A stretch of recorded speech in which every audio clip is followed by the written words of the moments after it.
A lot of people, when they think of offshoring, they think of Telstra call centers, they think of being on hold, they think of bots.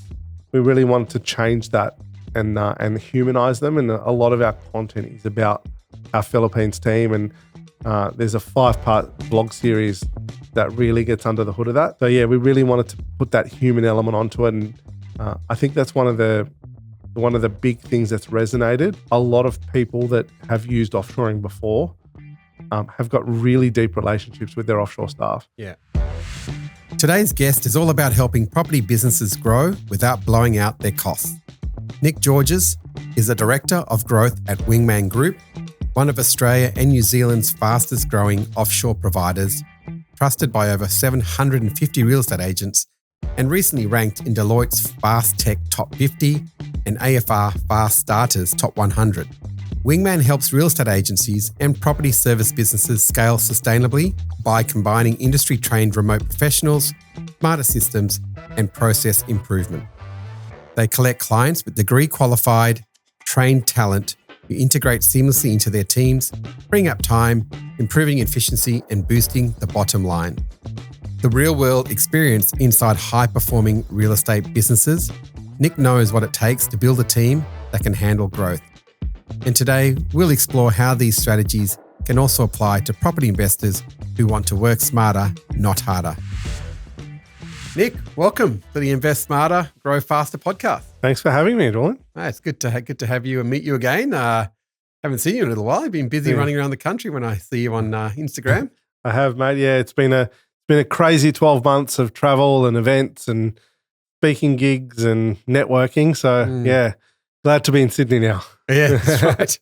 Well, you're looking fit. I see you're finding a little bit of time for some boxing and some exercise. I have. Yeah, my son wanted to do boxing, so I thought I'd get the gloves back on. I did it for a while when I was younger. Right. Yeah, and I grew up playing soccer at a really high levels, and part of that training was boxing once a fortnight. And in my early 20s, I was doing a bit of boxing and had a couple of amateur fights. All right, wow.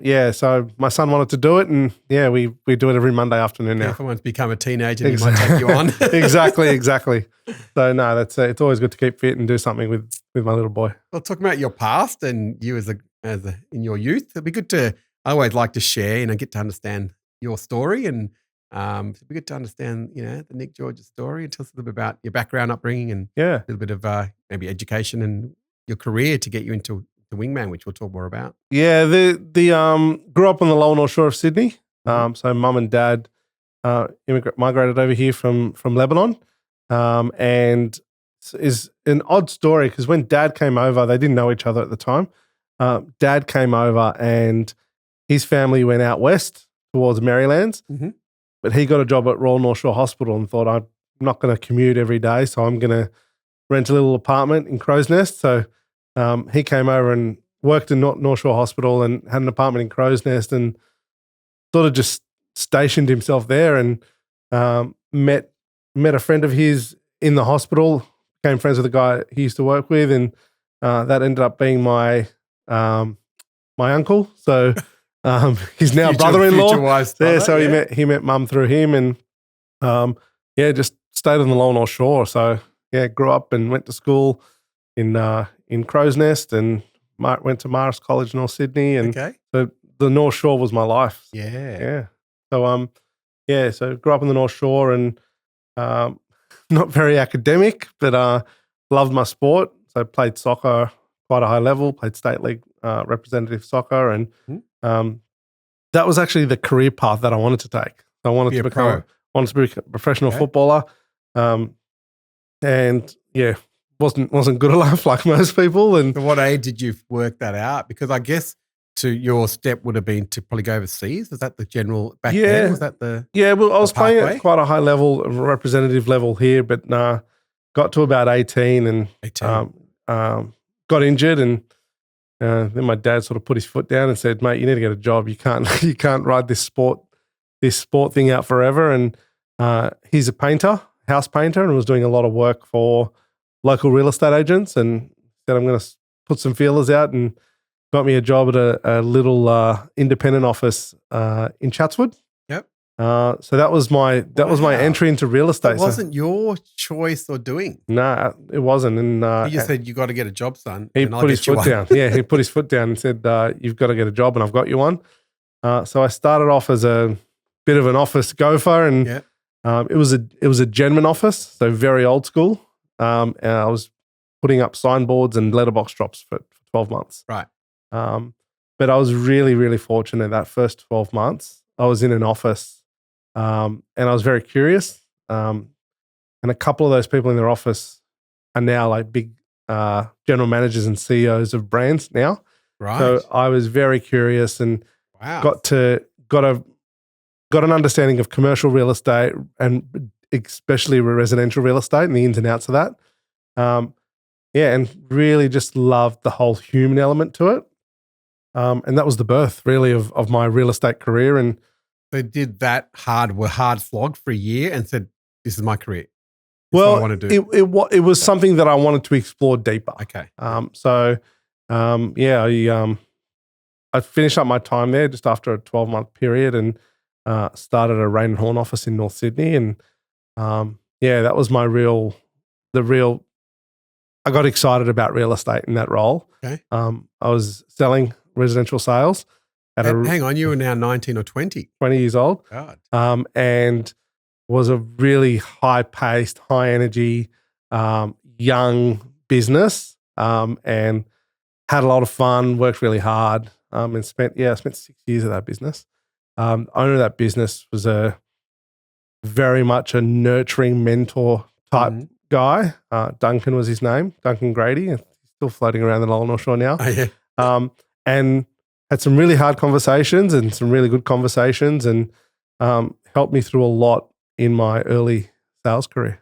Wow. So he taught you a lot about the business. Was a lot of training back then? A lot of like now you think about all the training it does, but just training and it wasn't much training. No. The only training I remember doing, and this just could be my memory, was I remember Tom Panos was doing some stuff at with News Corp, and I think this was just before he launched the real estate gym. Advertising stuff. So I remember going to a few of those. Yeah, a few of those things. But I was very much a someone who liked to go to a lot of events. So realestate.com and Domain were doing a lot of events back then. So I would go to a lot of those things. You're still doing that now, mate. Yeah, I know. It feels like I've never stopped. You've gone a big circle. You're working with Tom again in the Wingman side. So then I for 6 years I did that, and then I sort of reached my tenure there, and went to Ray White in Willoughby, and that really You didn't really get too far away from not Lower North Shore. Yeah. Spent another sort of 4 or 5 years selling with Ray White Willoughby with Rower, who's arguably one of the most amazing saleswomen in the country. Yeah. Immigrant from Iraq, English second language, Wow. constantly be doing in excess of 3.5, 4 million GCI for the last 15 years. Wow. Yeah, amazing. She was the most hardworking real estate agent I've ever come across. So I spent a lot of time there working. You just imbibed that culture just through a her. sponge through her. And then I had a bit of a sliding doors moment there where I was doing the wrong thing. I was speeding, obviously driving, and I lost my license for 12 months. Okay. And I went to Rowan and I said, like, I've lost the last 12 months. I can't sell real estate. She said, well, my head of property management has just left. Do you want to jump in there for 12 months and see if you can build the rent roll? So I took that opportunity. Wow. I took that opportunity and spent the next sort of 12 months doing that, and then got an opportunity with a big rent roll in Neutral Bay. So I spent 5 years. You stayed on the PM side. I stayed on the PM side, but I was very fortunate in that role because it was such an independent office. I was able to list and sell, but also run the rent roll. Yeah. So that was. How big did that get? 1,200. Wow. Yeah, so it was a good size. But I always felt like there was something missing. It's no gripe on that business, but I felt like I did some really good stuff there, but I always wanted something bigger. and I was approached by LJ Hooker. They were talking about launching a prestige brand, which was called Atlas. So I launched Atlas Property Management along with Christine Michael, who launched Atlas Sales, and we launched this amazing brand offshoot of LJ Hooker. Wow. And was doing that for about 6 or 7 months, and then it was approached by LJ Hooker Corporate saying that we're looking for there was a head of property. It was like there was 2 heads of property management. There was 2 heads of sales. It was like a amalgamation of the corporate team, and was offered the role as national head of property management for LJ Hooker, Right. which I took. And I made a conscious effort to do everything and be at everything I could nationally. Yep. I felt like that was an opportunity for me to really stamp my name as an industry person, having that national role. And I felt like I did that really, really well. I was at LJ Hooker for 4 years doing that national role and still doing the Atlas role at the same time. And then for the last 12 months, they gave me a split role, which was national head of property management, but also CEO of Atlas.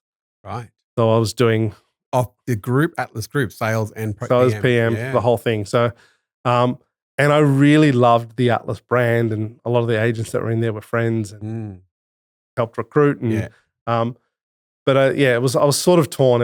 I felt like I wasn't doing both roles to my full capacity, because you just can't in that. I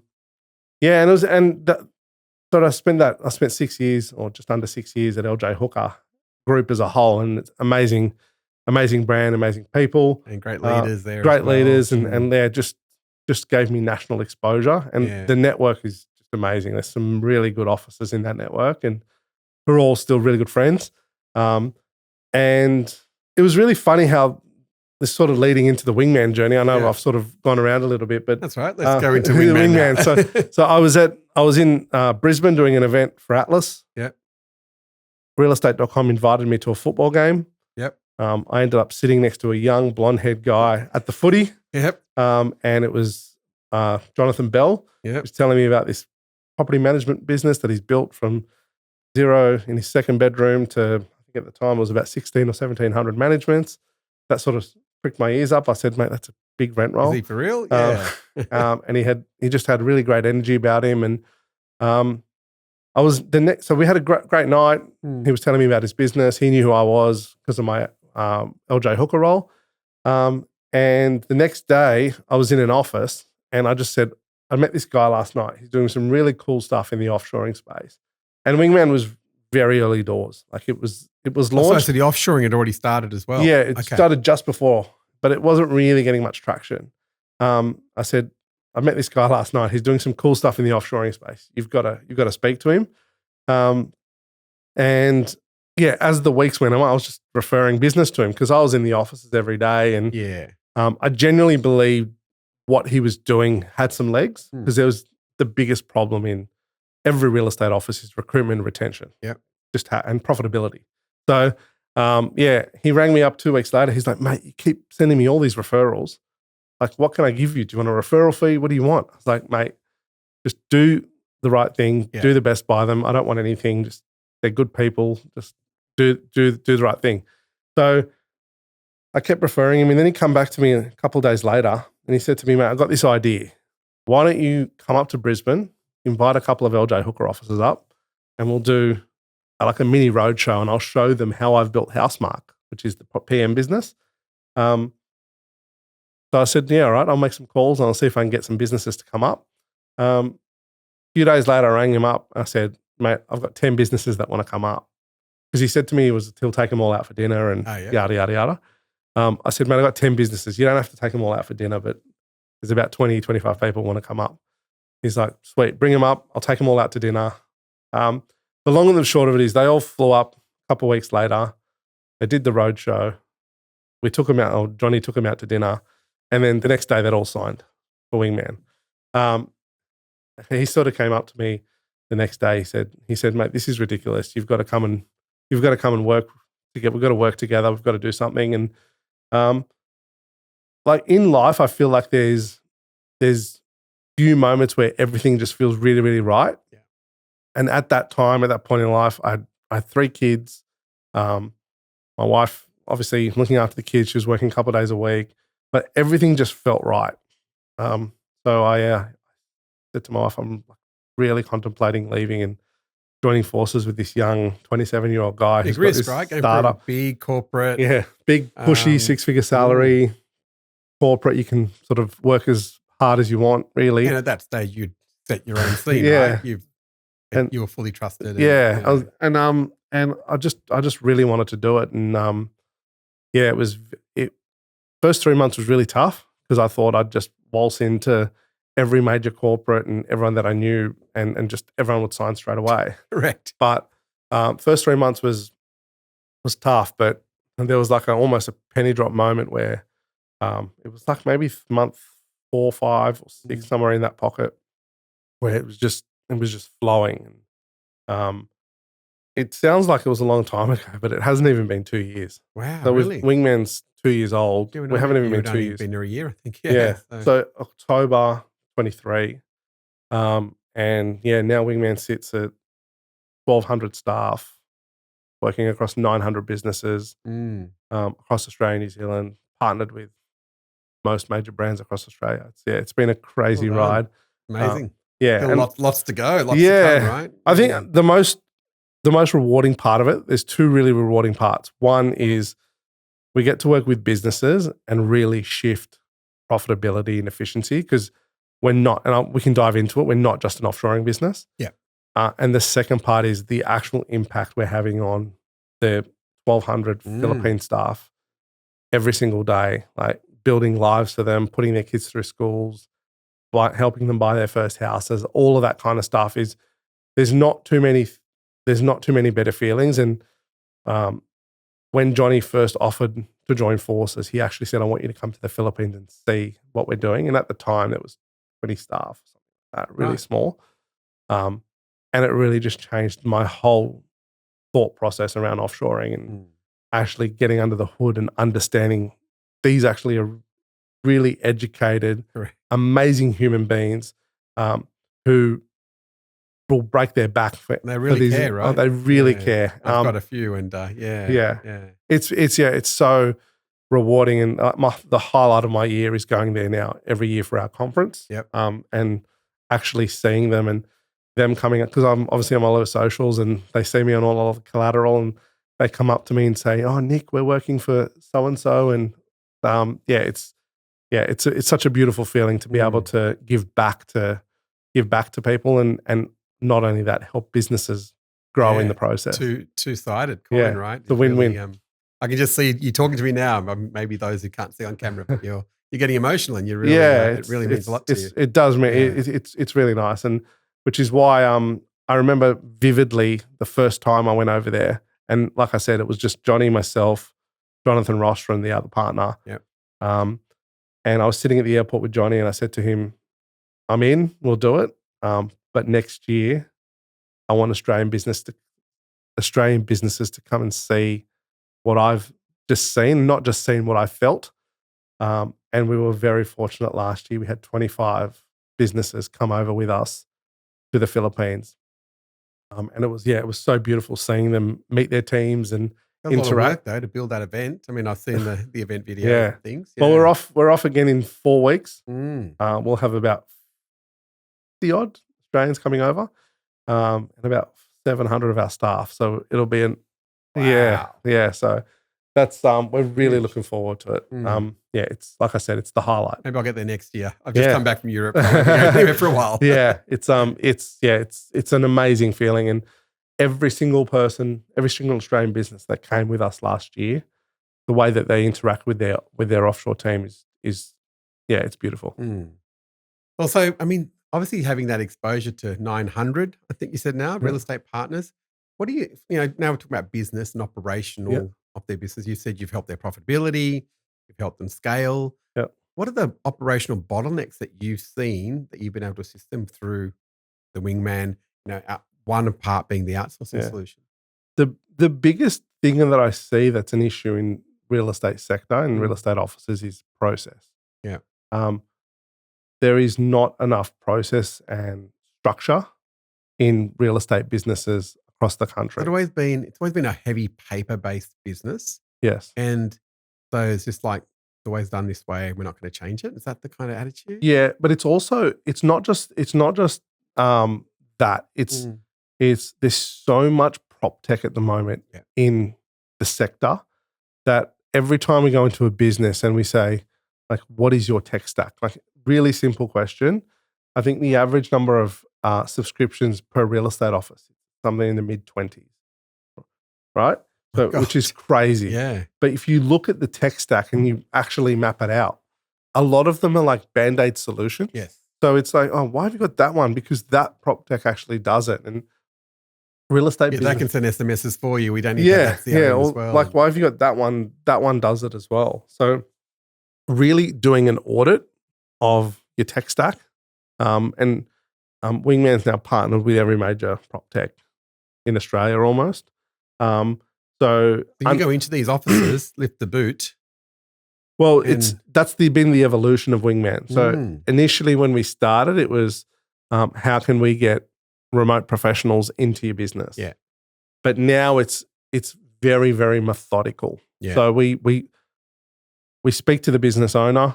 The first step is a discovery session. So tell us about your business. What's your properties under management? What's your real properties under management? What's your CRM? What's your property management software? What's your tech stack? And do that download. And quite often we'll be able to help. It's bordering on consulting. Like we look at the business holistically. So that's step one. Step two is like, what's your current reality with step one? Where do you want to get to? Is step two. Yeah. Our job is how we're going to help you get there. So I'm sure a lot of it would be they don't know what they don't know, right? So they're obviously used to using property media console and the usual suspects. Yeah. And that's all they know. That's all they've used. Yeah. But it's a lot of people hear the Housemark story. And for those listening that don't know it, Johnny's property management business, he's gone from 0 to 3,200 managements in a just under 6-year period organically. We're growing by over 100 managements a month. And last month, I think we did 131 managements in a month. When people hear those numbers, they think that because we've got 20 odd remote professionals in that business, that's why we're growing at that rate. But the reality is it's not. It's actually deeper than that. So as an example, our BDMs who are doing anywhere from 25 to 35 new managements a month each, they do not do anything that's not relationship building or dollar productive. So going out meeting 3 referral partners every single day is their only KPI. The true, they're not allowed in the office until they've done that? Yeah. Is that right? 3 of them. So they're not allowed to just come into the office until they've got 3 face-to-face referral partner meetings. And they don't do anything that's not outbound prospecting or signing up managements or listing presentations. So everything else is being stripped away from them. Right. Treating them like a high-performing salespeople. But there's a process behind that. The property managers, like their only KPI is to speak to their landlords once a month. They can manage 300 plus managements because they're not doing repairs and maintenance. They're not doing arrears. That's all taken away and done by the remote professional. So there's a system, there's a process, and there's a amazing leader by the name of Nat South who's spearheading that business. Yeah. So people can't just come in and think, oh, I want to grow by 100 a month. I just need heaps of offshore. It's unraveling a lot of the bad habits that have been crept into the business and putting some systems in place that will actually assist you to grow. And there's no point in saying, I've been doing 10 a month now. I want to be doing 50. It's like, how are we going to get you from 10 to 20 and then bed down that 20 and get you from 20 to 30 or 35? Like, so there's a structure, there's a system. And you need complete buy-in. And I think everyone looks at the big numbers, the 1,200 staff, the 900 businesses, but the most critical part to anything that we've done in the last couple of years has been put just as big an emphasis on the Australian team that we've got. Yeah. So we've got 25 here in Australia that are doing onboarding, integration, systems, process within the business. So when we do the discovery, and they're all industry people, they come from the industry, either agency practice or sort of adjacent businesses. They're all based in Brisbane? They're all over Australia. Okay. Yeah. Wow. So really getting under the hood and having people from the industry who can come and say, no, you don't need that. Yes, you do need that. Yeah. And help you with that profitability. And sometimes it's not about the numbers. Sometimes it's not about getting from 15 to 20 managers a month. Sometimes it's getting the business a little bit more profitable. Yeah. And how can we help you do that? So every business has their own journey. Every business owner has their own goals and ambitions. And our job is to stand alongside that business owner in that business and try and help them achieve their goals. Wow. So quite an inspirational progress, and I know it's still early days. What did you say, 6 years? Well, 2 years for you, but 2 and a bit years for Wingman. House marks 6 years old. So tell me about Wingman, the Wingman Group. What else is in the group? Yeah, so Wingman's now evolved from just remote professionals, an outsourcing business. So now we've got a business called Wingman Creative, which is all around marketing and social media reels and content. So your 900 partners could take that up as an additional benefit and get you guys to help them build profiles. Well, once you've built a profitable business, how are you going to scale? You need really good marketing. And if anyone has a look at Wingman's socials, it's been a huge part of our trajectory. We've put a lot of emphasis on our whole vision was changing the perception of offshoring when we first started. And how we decided to do that was to humanize the Philippines. So we spent a lot of money before we had it to fly a film crew over to the Philippines. And that first trip I mentioned earlier, and cost us $25,000. But we got some amazing content and got under the hood of the people of the Philippines, and did a lot of content around that. Well, even the words remote professionals. Yeah. Yeah, we've coined that term. We should copyright it now, but I think you better hurry. It's because we didn't want a lot of people when they think of offshoring, they think of Telstra call centers, they think of being on hold, they think of bots somewhere on the we really wanted to change that and humanize them. And a lot of our content is about our Philippines team, and there's a 5-part vlog series that really gets under the hood of that. That's on YouTube. We really wanted to put that human element onto it, and I think that's one of the big things that's resonated. A lot of people that have used offshoring before have got really deep relationships with their offshore staff. Yeah, and our vision to continue to help them build lives for each other has resonated with a lot of Australian businesses that we work with. I mean, the two things that come to my mind is care. It feels like I can just feel it from what your voice and what you're talking about, and obviously training, because one of the, there is the thought out there, or uneducated thought potentially, that offshoring quality is not as good, English is not as good, education is not as good, the quality of the service is not as good. How have you guys managed to? Because obviously that's not the case with Wingman Group, and I'm not saying that because you're in front of me, but I know that for a fact. So how have you guys been able to keep that standard at a very high level, not just become, without being rude, like a chicken pen full of remote professionals? Yeah, it's challenging, and it will continue to be a challenge. Some of the things that we've done and we've put a big emphasis on is our academy in the Philippines. At the moment, we're doing roughly about 4,000 interviews a month. Out of that 4,000 interviews a month. Out of that 4,000, only 1,000 get into our 3-month academy. By the end of the academy, only about 150 graduate. All right. So we're identifying a lot of the red flags during that process. Once the 150 have graduated and they get selected, there's a specialized training element after they've been selected. So what we're trying to do in that process is try and get the best of the best, the ones that get all the prop text, understand the legislation and the process and all that kind of stuff.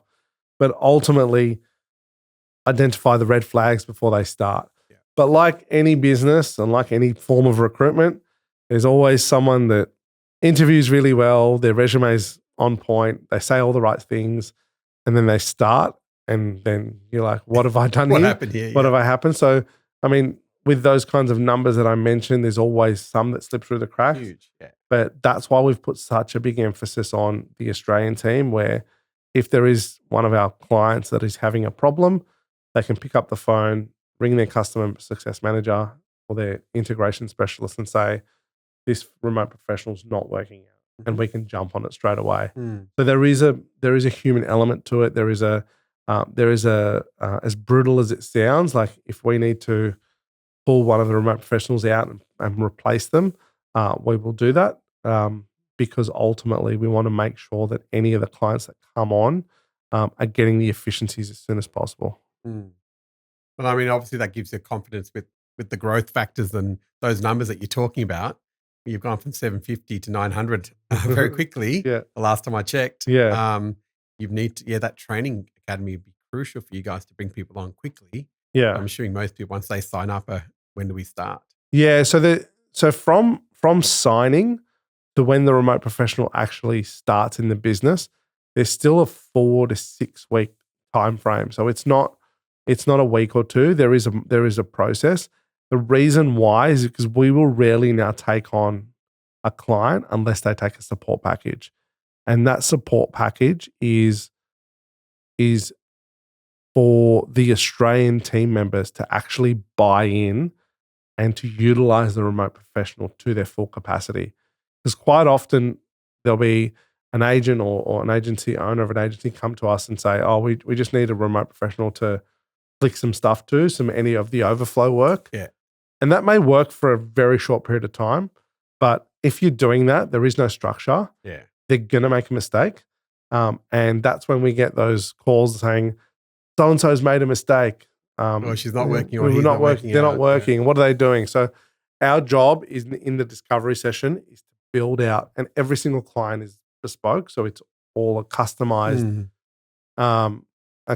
situation. Is the point of the discovery session is how we're going to build out this job description for the remote professional. And if you're going to get them to do these tasks, you may as well get them to do these tasks. Yeah. And really try and fill out that and get them trained on that before they actually start in the business. But most people wouldn't really know what to do. I know when I had my first remote professional, I thought it wasn't working out. Yeah. And so I was thinking, maybe this is not for me. Maybe I'll just hire someone in Australia. Yeah. And I guess had a thought about it, and like, no, it's me. I'm the problem. Yeah. It's not a remote professional. So I just dedicated some time. Yeah. Over the next month or so, and 5 years later. Yeah. Right. Yeah. Huge part of the business. Yeah. So, it really does.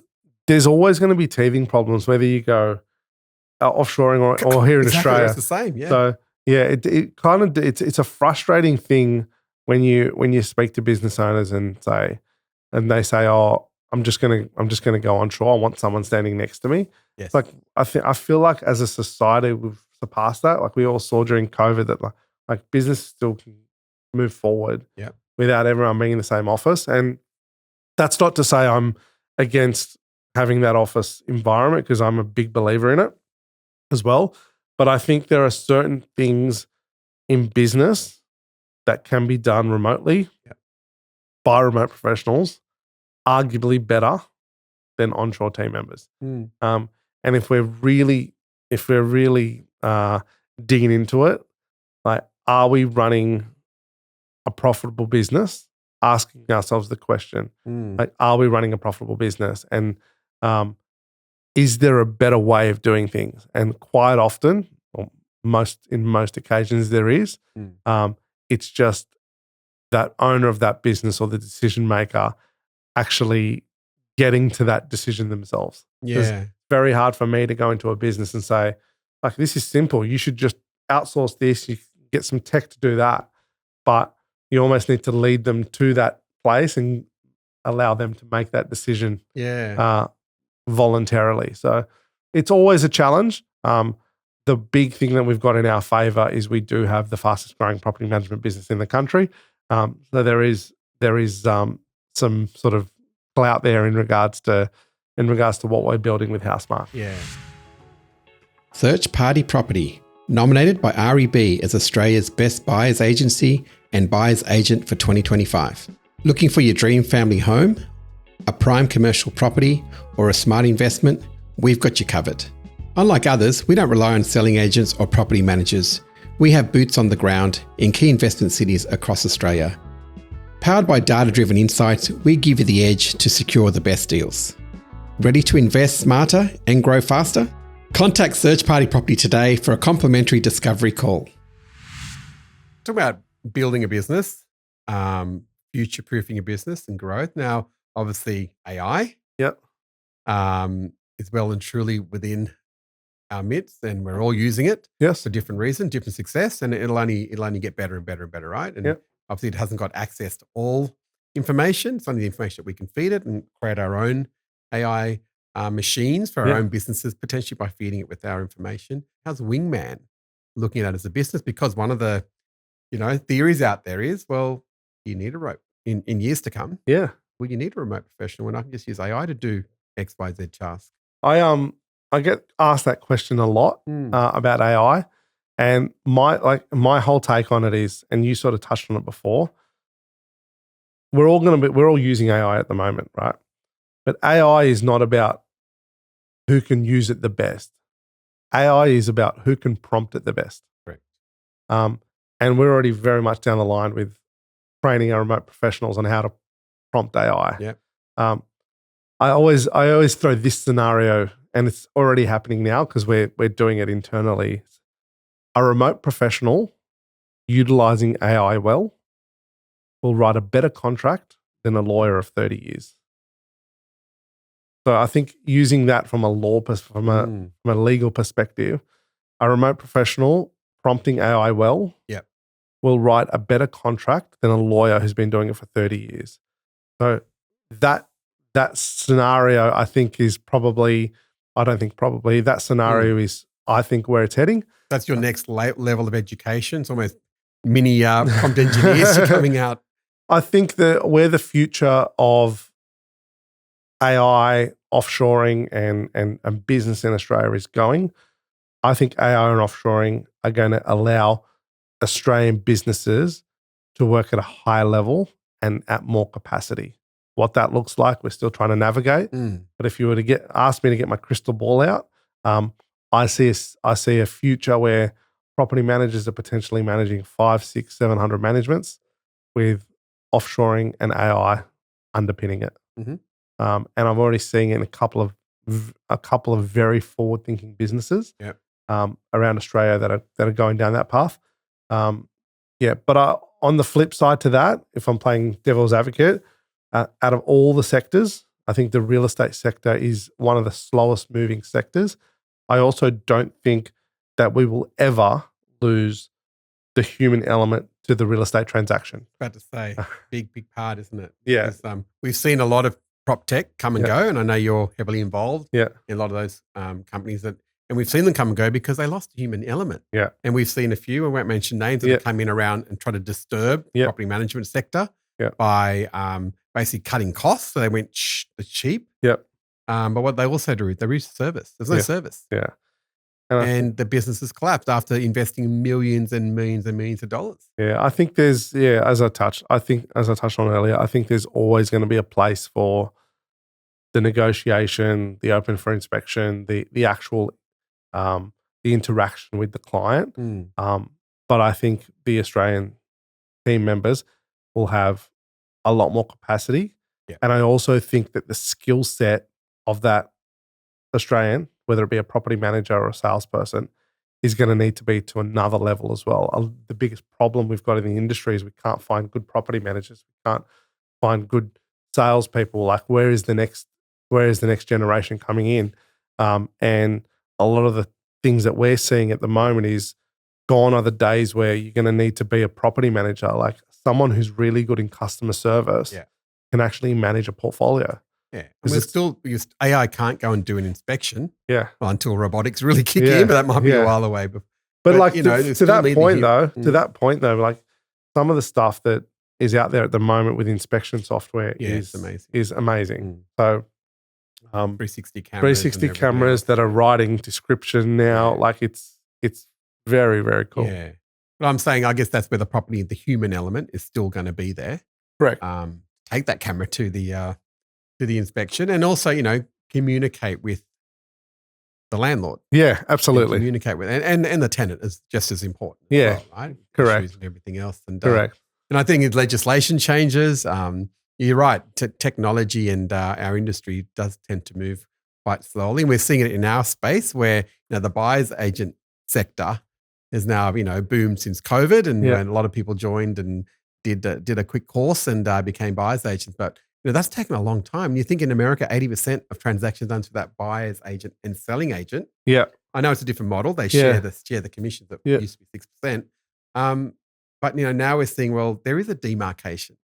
But we've always thought, when we grew up, you trust the sales agent or the real estate agent, we call them, to buy and to sell. Yeah.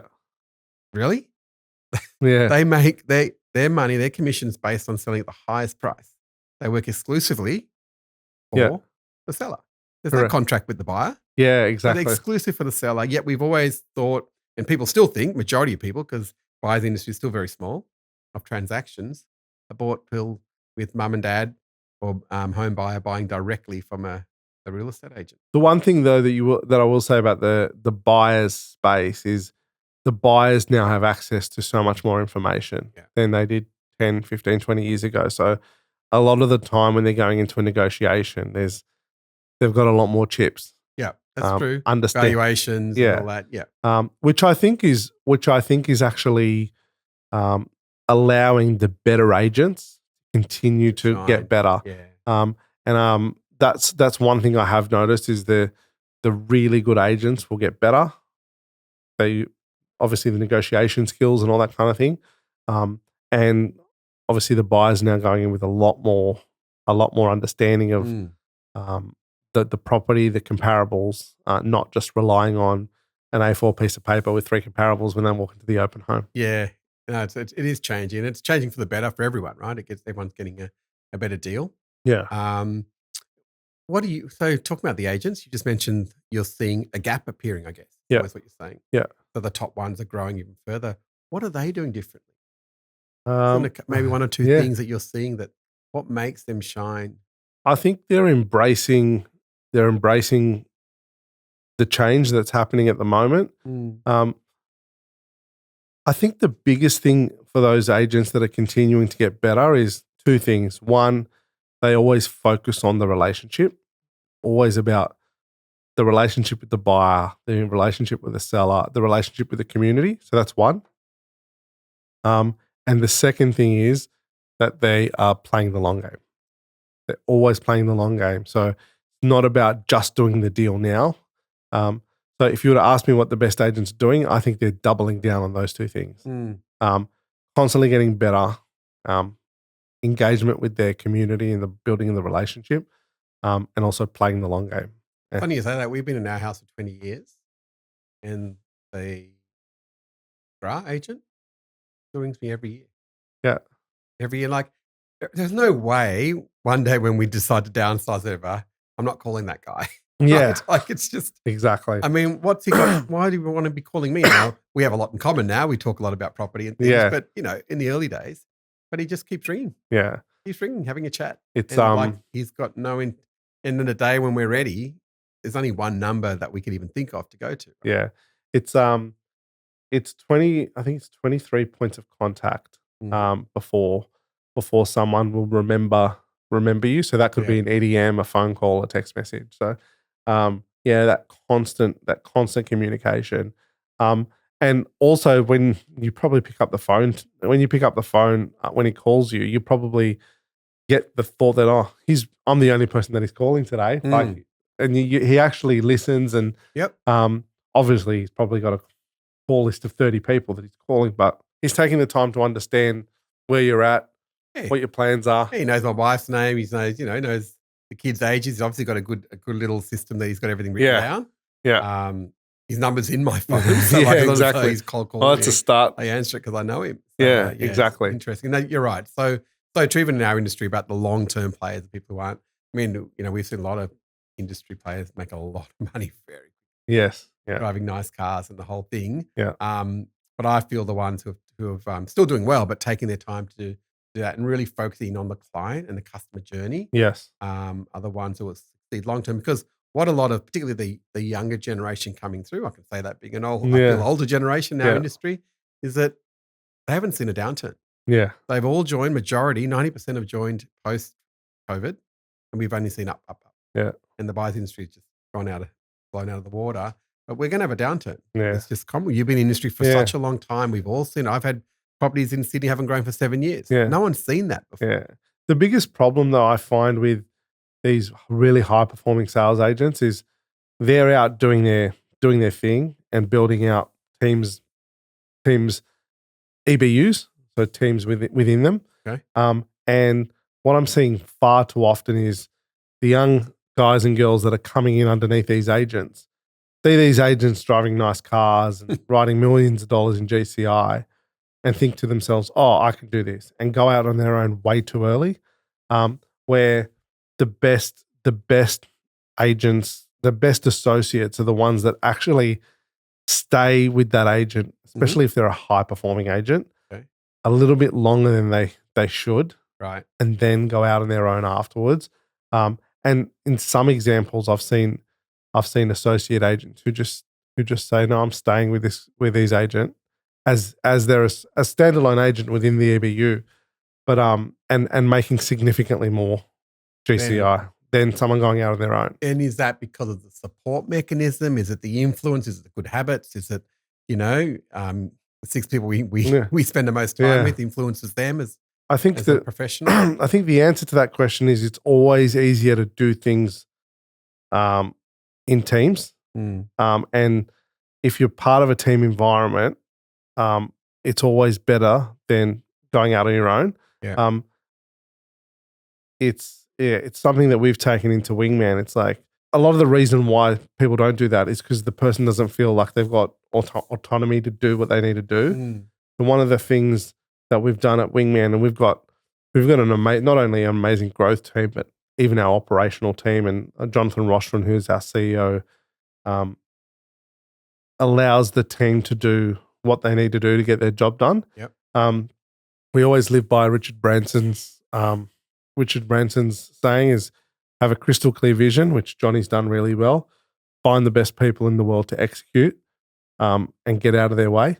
And that's something we've done really, really well as a leadership team. So myself and the 2 Johnnies have very, very different lanes that we're running. We're all running them at 100 mile an hour, and we don't get in each other's way. Right. And we've taken that into our respective teams, and allowed them autonomy, no matter how young, old, or crazy ideas that they have. They've got a voice. They've got autonomy to do what they need to do to get to our vision. Obviously within reason, but it's allowed us to attract some really amazing, young, interesting people into our business that allows us to be innovative and nimble. People are coming to you. You're an attraction machine now. You said you employ a lot of people. Yeah. Still pretty lean. You're 25 here. Yeah. But people are now coming to you and say, I want to work for you. Yeah, exactly. And a lot of industry people have seen my journey, have seen the journey in such a short period of time.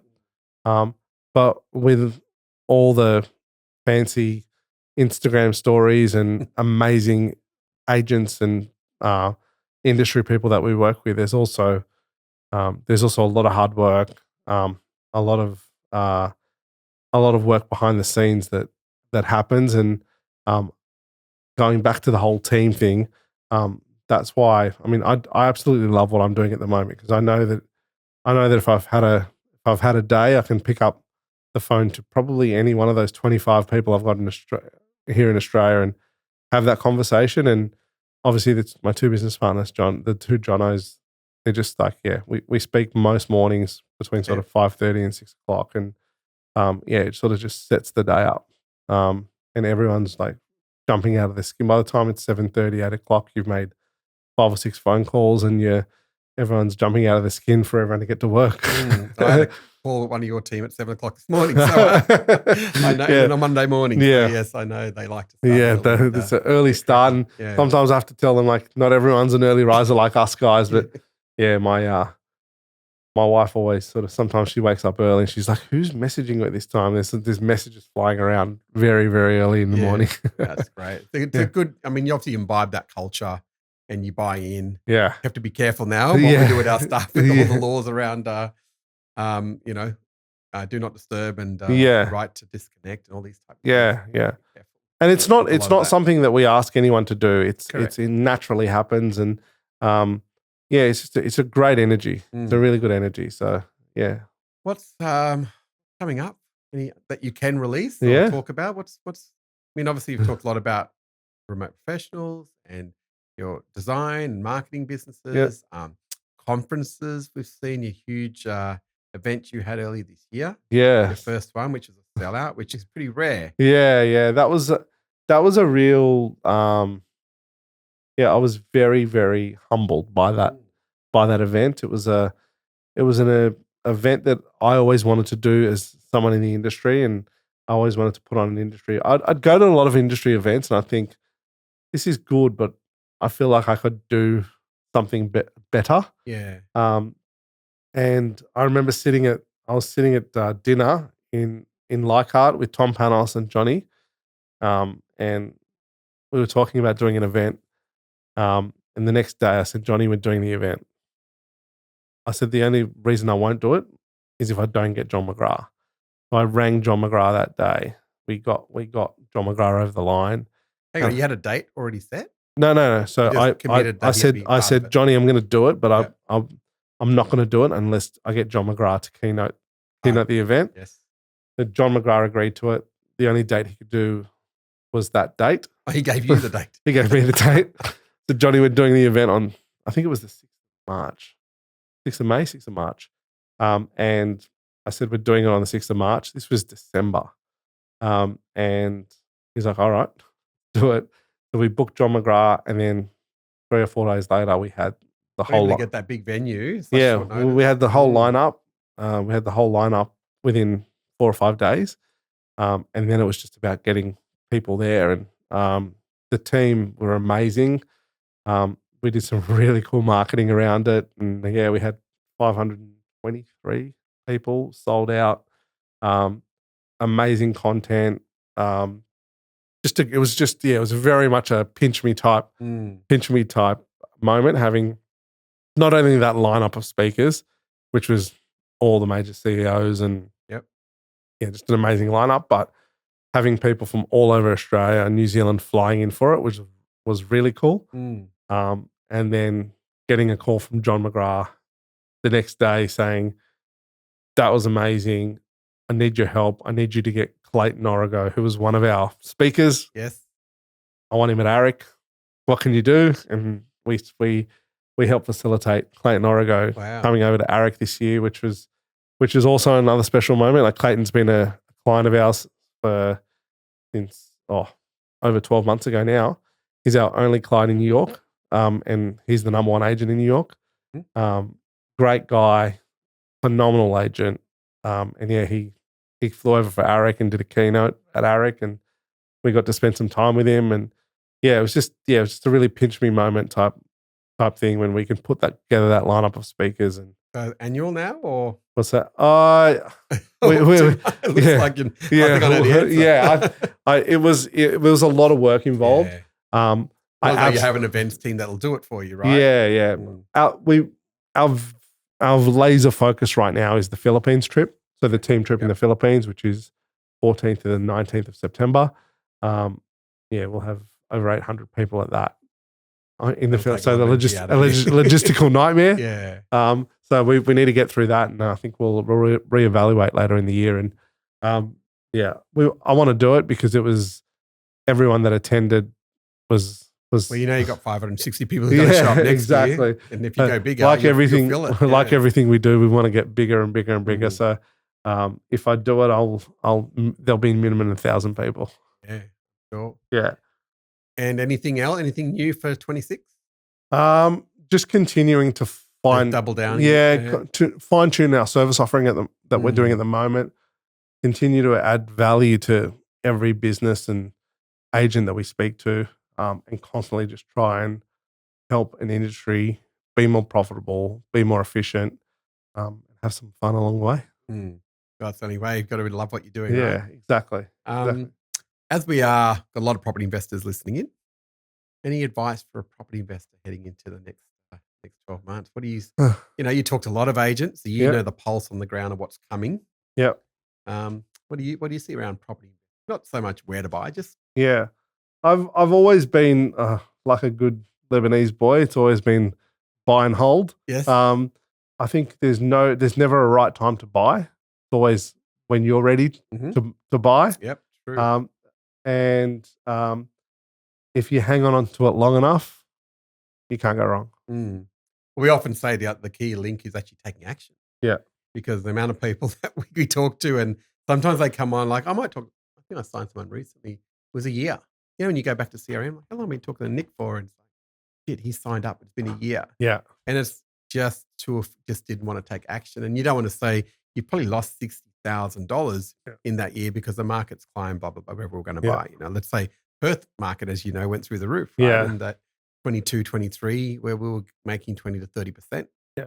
I think the other piece of advice I would give is speak to someone who's playing in that space. Like speak to a buyer's agent, speak to a financial planner.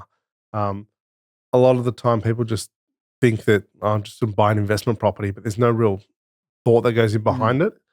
So speak to a buyer's agent or a financial planner or someone who's playing in that space, and what is your current reality and what can you afford without stretching and just go with it. Well, I think it's a fair point around the strategy, and that's what we often like. What is your strategy? No one has an answer for that, by the way, because I often say I'm talking to say obvious one, like project manager. Yeah, that every minute of your day is accounted for. You know exactly what's going to happen, and everything's going to get done at a particular time to get that project launched by a certain date. But in our lives, we don't do that. Yeah, we just kind of chill out, and if we buy a property here or there, kids come along. But if we map it out and say, I want to get to $200,000 of unencumbered income at retirement, no problem. That's great. Let's work backwards now and how we going to get there. And then there's hiccups along the way. And, we've just gone through 2 girls in private schools. So that's a massive hiccup for 10 years. I think people that are investing generally are not thinking about that future state. Like you just mentioned schools and stuff. Like you've got to look at that.